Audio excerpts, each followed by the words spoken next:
এই জন্য রাসূল আরবি সাল্লাল্লাহু আলাইহি ওয়াসাল্লাম স্পষ্টভাবে জানিয়ে দিয়েছেন, লিরাজুলিন ওয়া হুয়া ইয়াঈদু ইগতানিম খামসান ক্বাবলা খামস শাবাবাকা ক্বাবলা হারামিকা ওয়া সিহহাতাকা ক্বাবলা সাকমিকা ওয়া গিনাকা ক্বাবলা ফাকরিকা ওয়া ফারাগাকা ক্বাবলা শুগলিকা ওয়া হায়াতিকা ক্বাবলা মাউতিকা।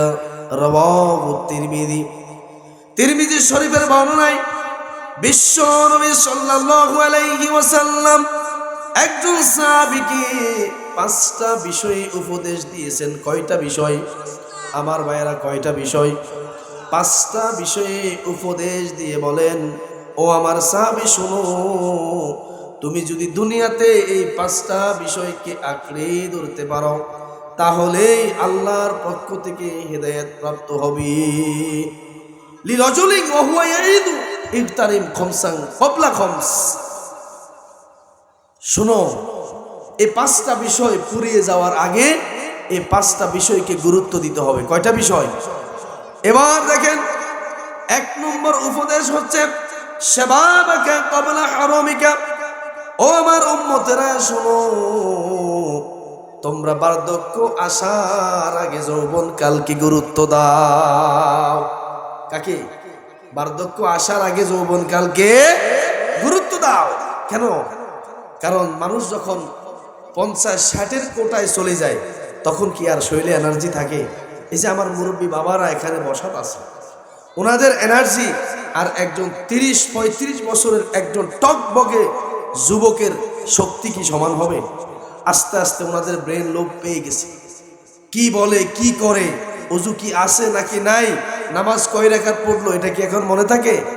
এই জন্য যুবক অবস্থায় আল্লাহ রাসূল বলেছেন, যুবক অবস্থায় যে ইবাদত করবে আল্লাহ পাক ওই যুবকের ইবাদত কবুল করবে।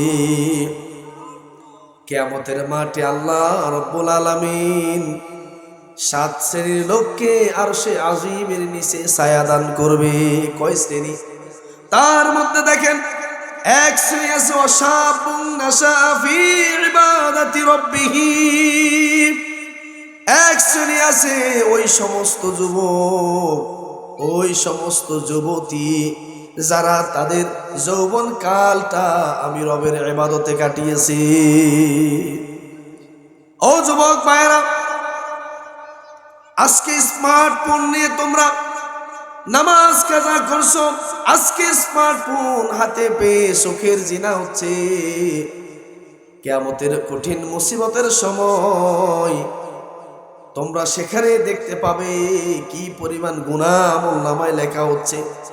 হাতের গুনাহ লেখা হচ্ছে, চোখের গুনাহ লেখা হচ্ছে, কথার গুনাহ লেখা হচ্ছে, পায়ের গুনাহ লেখা হচ্ছে। কিন্তু যুবক ভাইরা, আল্লাহ রাসূল ঘোষণা দিয়ে বলেছেন, ওয়াশাবুন নাশা ফি ইবাদাতি রাব্বিহি।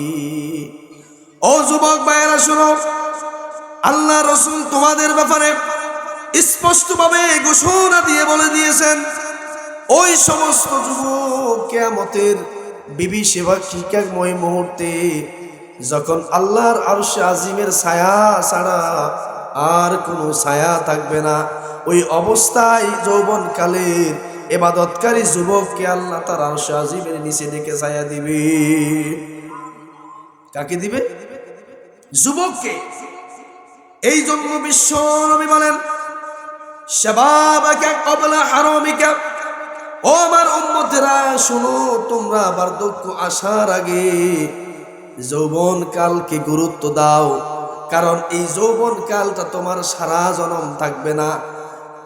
20 বছর থেকে শুরু করে 40 বছর পর্যন্ত এই যৌবন কাল তোমার কাছে থাকবে। যখন 40-এর পরে 50-60-এর কোটায় চলে যাবে, তখন তুমি হাজার চেষ্টা করলেও এই যৌবনকে ধরে রাখতে পারবে না। ওযু করবে, ওযু ঠিক নাই, নামাজ কয় রাকাত পড়েছেন সেটা মনে থাকবে না, আস্তে আস্তে মেমোরি লোপ পেতে থাকবে, স্মৃতি শক্তি কমে যাবে, শ্রবণ শক্তি কমে যাবে, ঠিক কিনা? এজন্য বিশ্ব নবী বলেন শাবাবাকা ক্বাবলা হারামিকা, তোমাদের বার্ধক্য আসার আগে যৌবনকালকে গুরুত্ব দাও। ওয়াসিহাতাকা ক্বাবলা সাকামিকা, দ্বিতীয় নম্বরে আল্লাহ রাসূল বলেছেন অসুস্থ হওয়ার আগে তোমরা সুস্থতাকে গুরুত্ব দাও। অসংখ্য রোগাক্রান্ত ব্যক্তি হাসপাতালের বেডের মধ্যে শুয়ে, বাড়িতে বিছানার মধ্যে শুয়ে কাতরাচ্ছে। মসজিদে আজান হচ্ছে, আমি কানে শুনতে পাচ্ছি ও মালিক, কিন্তু মসজিদে গিয়ে আমি নামাজটা আদায় করতে পারি না, ঠিক কিনা? কিন্তু রোগী যারা, তারা তো সাত কাতরাচ্ছে, কিন্তু আমাদের মতো কিছু স্বয়ং সম্পূর্ণ সবল লোকেরা আছে, তারাও তো দোকানের আড্ডায়, মোড়ে বসে, চায়ের দোকানে বসে, বাজারে বসে, বাড়িতে শুয়ে নামাজ কাজা করছে। কথা বলেন ঠিক কিনা? তাহলে এই সময়টার কি হিসেব নেওয়া হবে না?